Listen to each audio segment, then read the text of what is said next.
Ito pala ang kwento ng buhay ni Bobby Ray Parks, Jr., isang basketball player at kasalukuyan naglalaro ngayon sa Japan B-League. Halika mga kakwento, samahan ninyo ako at alamin natin ang naging kwento ng kanyang buhay. Si Bobby Ray Barbosa Parks Jr.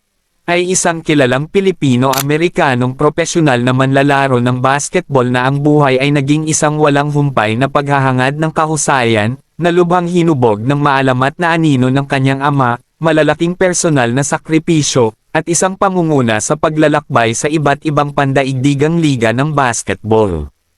May taas na 6'4", at kilala sa kanyang maraming nalalaman at mahusay na kaliweteng laro bilang guard.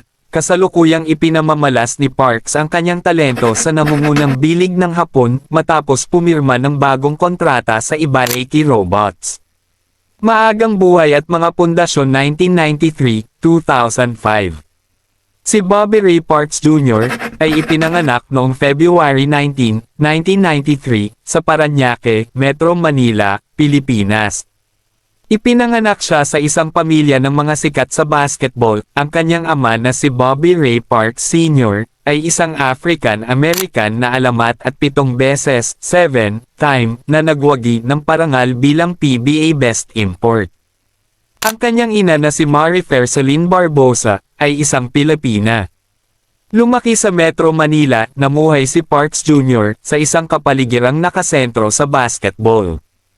Ang kanyang maagang pagkabata ay labis na nakatali sa esport habang pinapanood ang kanyang ama na domina sa Philippine Basketball Association, PBA. Bagamat naghiwalay ang kanyang mga magulang noong 2003, noong siya ay 10 taong gulang pa lamang, ang kanyang ama ang nanatiling pangunahing gabay at unang informal na coach na nagsanay sa kanya sa mga pangunahing mechanics sa mga kalye ng Parañaque. Ang paglipat sa Amerika at tagumpay sa high school 2006-2010. Noong 2006, sa edad na 13, lumipat si Parks Jr. sa Memphis, Tennessee, upang manirahan kasama ang kanyang ama at pangalawang pamilya nito. Ang pagbabagong ito ay nagsilbing isang malaking kultural na pagbabago at ang opisyal na simula ng kanyang organisadong paglalakbay sa basketball. St. George's Independent School, bilang isang freshman at sophomore, mabilis na ipinakita ni Parks ang kanyang sarili bilang isang dominanteng prep star. Noong 2009, napanalunan niya ang parangal na Division IIA Mr. Basketball ng Tennessee, Melrose High School. Sa paghahanap ng mas matinding kompetisyon, lumipat siya sa Melrose High School. Kasama ang mga piling lokal na manlalaro, tinulungan niyang ihatid ang koponan sa isang pinakahahangad na Class AAA State Championship. Ang kanyang natatanging laro sa high school ay nagbigay sa kanya ng pagkakataong makapili at makakuha ng isang hinahangad na NCAA Division I Athletic Scholarship sa Georgia Tech. Pagbabalik sa Pilipinas, UAAP at pagkabigo 2011-2014. Noong papasikat na ang kanyang pangarap sa Amerika, isang emergency sa pamilya ang nagpabago sa kanyang landas. Ang kanyang ama ay na-diagnose na may laryngeal cancer, na nagtulak kay Bobby Ray Jr. na iwanan ang kanyang pangako sa Georgia Tech at bumalik sa Pilipinas upang samahan ang kanyang ama. Nag-enroll siya sa National University, NU, at naglaro para sa NU Bulldogs sa UAAP. Agad niyang dinomina ang collegiate scene. Likod sa likod back-to-back na parangal bilang UAAP Most Valuable Player, MVP, 2011 at 2012. 3 beses na naging miyembro ng UAAP Mythical Five. Dumating ang trahedya noong March 30, 2013 nang pumanaw ang kanyang ama.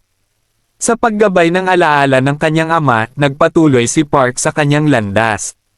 Dinomina niya ang mga lokal na commercial leagues, nanalo ng PBA D-League Championship at MVP title kasama ang Hapay Toothpaste, habang nanalo rin ng mga gintong medalya sa pagkatawan sa mga Gilas Pilipinas Cadet Teams sa Southeast Asian SEA Games. Paghabol sa pangarap sa NBA 2015-2016. Noong 2015, nagdeklara si Parks para sa NBA draft, na nagsimula sa isang makasaysayang misyon na maging unang homegrown o ipinanganak sa Pilipinas na manlalaro na makapasok sa isang NBA roster.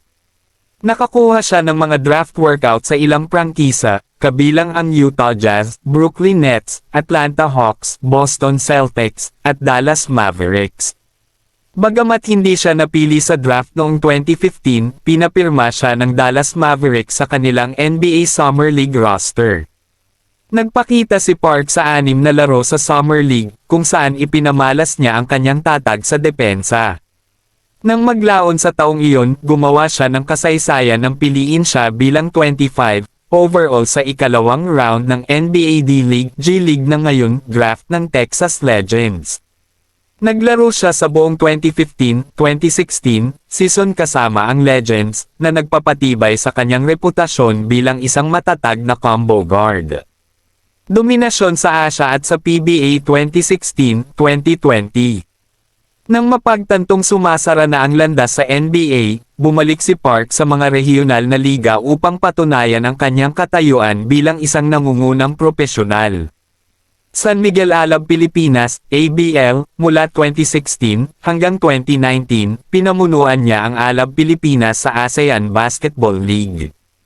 Nakamit niya ang ABL Championship noong 2018 at nanalo ng hindi pa nagagawang 3 sunod-sunod na ABL Local MVP Awards 2017 hanggang 2019. Pagpasok sa PBA. Noong 2018, opisyal siyang pumasok sa PBA draft at napili bilang second overall ng Blackwater Elite. Hinirang siya sa PBA All-Rookie Team noong 2019. TNT Tropang Liga, nang maglaon ay ipinalit siya sa TNT, kung saan ipinakita niya ang sarili bilang isang mahusay at mataas puntos, high-scoring, na two-way na sandata, na naghatid sa kanila sa isang finals appearance bago ang mga negosasyon sa kontrata ay nag-akay sa kanya na galugarin ang mga internasyonal na opsyon. Ang kabanata sa Japan B-League 2021. Noong 2021, sinamantala ni Parks ang Asian Player Quota ng Japan B-League, at pumirma sa Nagoya Diamond Dolphins. Naglaro siya ng 3 napaka-produktibong season sa Nagoya, na patuloy na naghahatid sa kanila sa mga playoff berth. Noong 2024, lumipat siya sa Osaka Evisa. Ang 2024-2025 season ay naging isang matagumpay na individual na kampanya, nag-average si Parks ng 13.6 puntos, 4.2 rebounds, at 2.2 assists, na nagbigay sa kanya ng parangal bilang most impressive Asian player ng liga. Kasunod ng isa pang solidong kampanya sa buong 2025-2026 season, pumasok siya sa free agency upang timbangin ang kanyang mga opsyon. Kamakailan lamang, noong June 6, 2026, opisyal na inanunsyo na si Bobby Ray ay pumirma ng kontrata sa kanyang ikatlong koponan sa Hapon, ang Ibaraki Robots, na nagpapanatili sa kanya bilang isang matatag at mahusay na internasyonal na manlalaro.